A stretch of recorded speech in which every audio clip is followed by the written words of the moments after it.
Assalamualaikum warahmatullahi wabarakatuh. Salam sejahtera bagi kita semua. Mudah-mudahan kita tetap diberi kesehatan dan jangan lupa bersyukur. Nah, alhamdulillah untuk pertemuan kali ini di pembelajaran pendidikan Pancasila dan Kewarganegaraan berkaitan dengan materi sistem pembagian kekuasaan negara Republik Indonesia.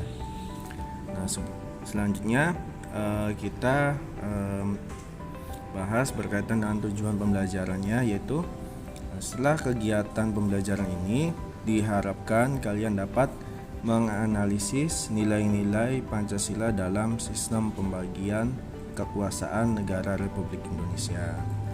Nah, itu kemudian kita lanjut ke pendahuluan.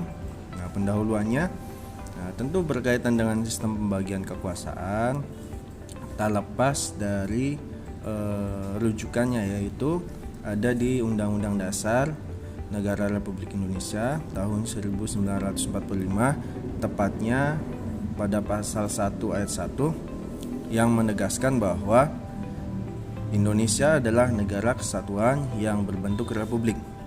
Nah, hal ini menegaskan bahwa negara yang didirikan adalah negara kesatuan, bukan negara federal seperti negara Amerika Serikat atau negara lainnya.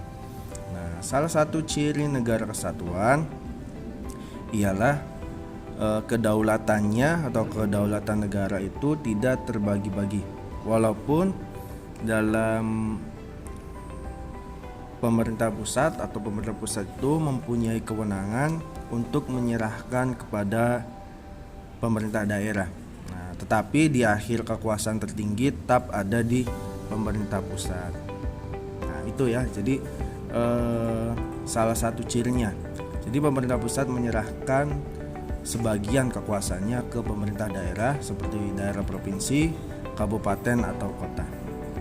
Nah, selanjutnya yaitu nilai-nilai Pancasila.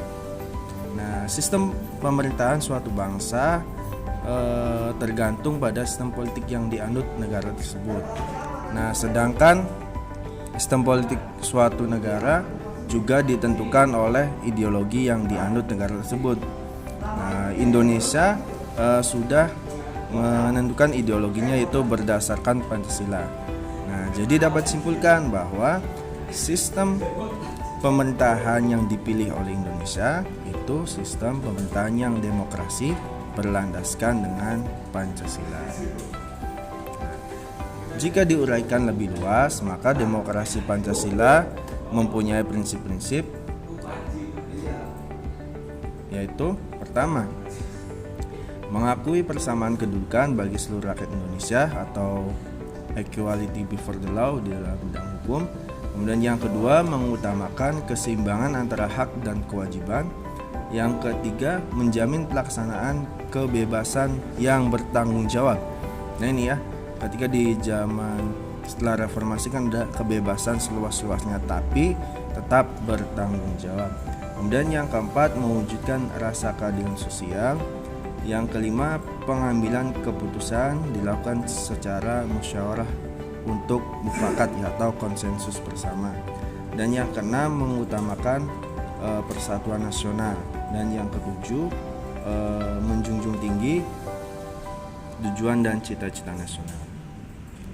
Dari prinsip-prinsip di atas merupakan karakteristik sistem politik Indonesia.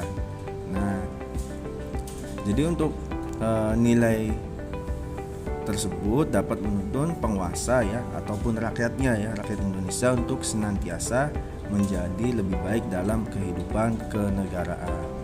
Nah, untuk lebih memahami hal yang berkaitan dengan kekuasaan dalam sistem politik Indonesia, berikut Bapak sampaikan beberapa macam-macam kekuasaan negara dan pembagian kekuasaannya. Nah, ada quote dari salah satu pendiri bangsa Indonesia, yaitu negeri ini, Republik Indonesia, bukanlah milik suatu golongan, bukan juga milik suatu agama, bukan milik suatu kelompok etnis, bukan juga milik suatu adat istiadat tertentu, tetapi milik kita semua dari Sabang sampai Merauke. itu kutipan dari Bapak Soekarno ya. Jadi bangsa Indonesia atau negara ini bukan dimiliki oleh satu golongan saja atau agama tertentu saja, tapi milik bersama. Kemudian selanjutnya materi macam-macam kekuasaan negara. Nah, kekuasaan negara, sebelum berkaitan dengan kekuasaan negara, biasanya kita jelaskan juga apa sih kekuasaan itu. Nah, kekuasaan itu secara definisi itu memiliki arti, yaitu kemampuan seorang untuk mengatur atau mengendalikan kehendaknya terhadap orang lain. Jadi agar orang lain tersebut mematuhi perintah yang dilakukan yang memiliki kekuasaan tersebut. Jadi kalau dikaitkan dengan kekuasaan negara, yaitu kewenangan negara untuk mengatur rakyatnya agar tercipta keadilan, kemakmuran, serta keteraturan. Nah, langsung berkaitan dengan salah satu materi ya, yaitu kekuasaan negara yang disampaikan oleh John Locke, yaitu bahwa kekuasaan negara itu dibagi menjadi 3 macam, yaitu pertama kekuasaan legislatif, kekuasaan eksekutif, dan kekuasaan federatif. Nah, kekuasaan legislatif itu biasanya berkaitan dengan pembuatan undang-undang atau legislasi. Nah, legislatornya itu biasanya di Indonesia DPR ya. Kemudian yang kedua kekuasaan eksekutif, yaitu kekuasaan melaksanakan undang-undang, termasuk kekuasaan untuk mengadili setiap pelanggaran undang-undang. Jadi di kekuasaan eksekutif ini ada berkaitan dengan yudisial ya atau hukum. Kemudian yang ketiga kekuasaan federatif. Nah, menurut John Locke kekuasaan ini berkaitan dengan hubungan luar negeri atau melaksanakan kerjasama bilateral antar negara. Nah, sedangkan pendapat menurut Montesquieu sama dibagi 3 juga berkaitan dengan kekuasaan negara, yaitu yang pertama ada kekuasaan legislatif, kekuasaan eksekutif, dan kekuasaan yudikatif. Nah, untuk pengertian yang pertama, kekuasaan legislatif sama dengan pengertian yang diungkapkan oleh John Locke, yaitu kekuasaan untuk membuat dan membentuk undang-undang. Yang kedua yaitu kekuasaan eksekutif, yaitu kekuasaan melaksanakan undang-undang. Dan yang ketiga ini yang berbeda dengan John Locke, yaitu kekuasaan yudikatif, itu kekuasaan untuk mengadili, mempertahankan undang-undang, termasuk tadi yang mengadili setiap pelanggaran terhadap undang-undang. Nah, kalau di konsep kekuasaan yang disampaikan oleh John Locke, bahwa kekuasaan yudikatif itu berada di kekuasaan eksekutif ya. Nah, sedangkan di Montesquieu sendiri kekuasaan federatifnya itu dimasukkan ke dalam kekuasaan eksekutif seperti itu ya.